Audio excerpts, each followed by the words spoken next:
परमेश्वर का दिन दिखाए, परमेश्वर का धन्यवाद करती हूँ। वचन में लिखा, तेरे आंसू कमजोरी नहीं, तेरी प्रार्थना है, और परमेश्वर हर प्रार्थना सुनता है। वचन में लिखा है भजन संहिता 56 की 8। तो हम जब परमेश्वर के सामने दुआ करते हैं, दुआ हम डेली करते हैं, तो सबसे बेस्ट दुआ कौन सी होती है?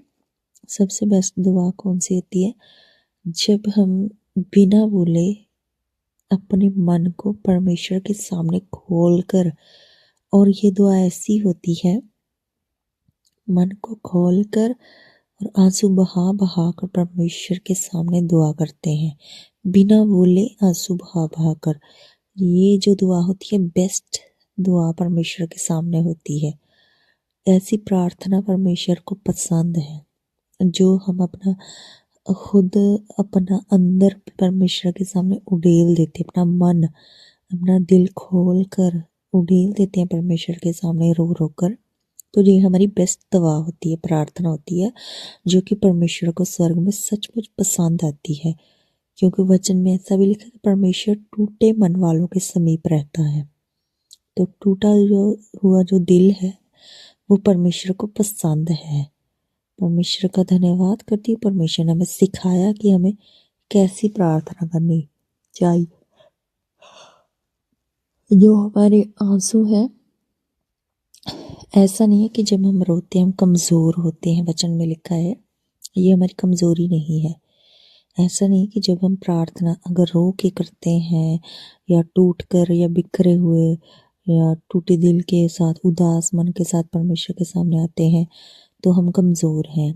नहीं, ये चीज़ जब हम रो रो कर टूटे मन के साथ उदास होकर भी दुआएं करते हैं, तो ये हमारी दिलेर दिली का एक निशान है, चिन्ह है कि हम परमेश्वर में बढ़ते हैं, परमेश्वर में हिम्मत हमें मिलती है, हम आत्मिक बल प्राप्त करते हैं और आत्मिक बल में बढ़ते हैं। जब हम रो रो के अपने टूटे हुए दिल के साथ परमेश्वर के सामने जाते हैं, ये सबसे बेस्ट आत्मा में बढ़ने का तरीका है।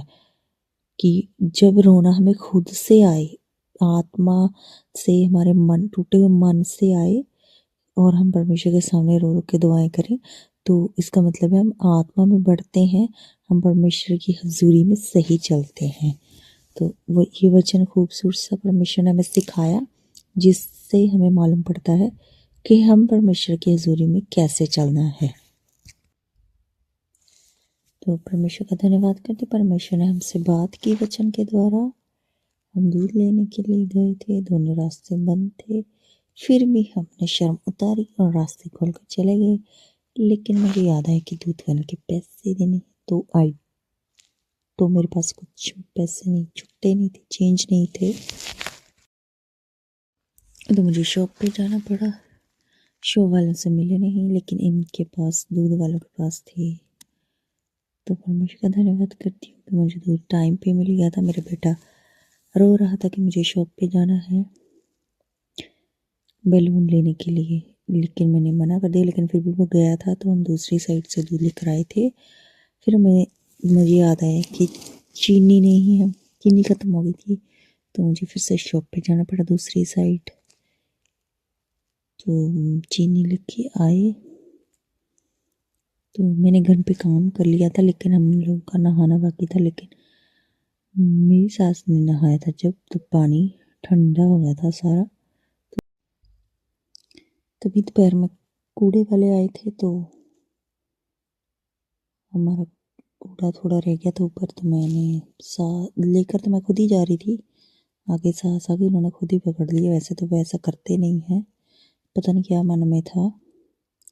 दोपहर में काम ख़त्म करके हम गए थे जेठानी के घर। थोड़ी देर अपने बेटे को लेकर मैं गई थी, वहाँ पे ये खेला, तो फिर वापस नहीं आ रहा था, क्योंकि दोपहर का टाइम था, तो इसको सुलाना था, रेस्ट करवानी थी। रो रहा था, लेकिन मैं इसको फिर भी लेके आई, साइकिल पे लेके आई थी इसको बिठा के। तो वीडियो भी ठीक नहीं बन रही थी, लेकिन मुझे वीडियो बनानी ज़रूरी थी, इसलिए। तो ये साइकिल पे बहुत ड्रामे कर रहा था, साइकिल भी हिला रहा था ज़्यादा। इसके बाद इसको मैंने सुलाया, फिर चाय का टाइम हो गया था, मैंने चाय रख दी, चाय बना दी। तो मैंने सोचा साथ में सब्जी है, जिमीकंद और मटर बना लेंगे। लेकिन मेरी जो सास है, इतना काम करने के बाद, जिमीकंद साफ करने के बाद बोले ये मुझे नहीं खाना है, ये नहीं बनाना है, हमें नहीं बनाना है। फिर मैंने दाल चढ़ाई, फिर दोबारा से मेरी सास ने मिर्ची की डंडियाँ काट दी थी पेस्ट बनाने के लिए। फिर मैं चाय पी, तो फिर हमें शाम को जाना था जेठानी के घर, क्योंकि वहाँ पे भी काम लगाया हुआ उन्होंने छत पे, छत बनाने का ऊपर। वहाँ पे गए, तब रास्ते में बहुत सारे लोग होते हैं उस टाइम पे, सभी इधर उधर झांक रहे होते हैं। ये लोग छत पे होते हैं, काम करते होते हैं, तो मुझे अच्छा नहीं लगता क्योंकि इधर उधर लोग होते हैं। तो ये सनसेट का ब्यूटीफुल सा व्यू था, और रॉकेट भी जा रही थी ऊपर से क्योंकि हवाई अड्डा पास में है।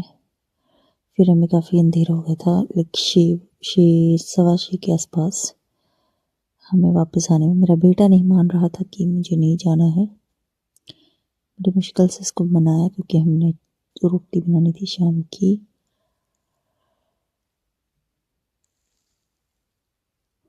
तो हम वापस आए, इसको मना ही लिया मैंने, फिर वापस आए थे। तो परमेश्वर का धन्यवाद करती हूँ कि उसने हमसे बात की है, कि परमेश्वर कैसे हमसे बात करता है। तो ये वचन हमें आत्मा में बढ़ने में मदद करता है। सबको इस वचन के ऊपर मनन करना चाहिए। सबको जय।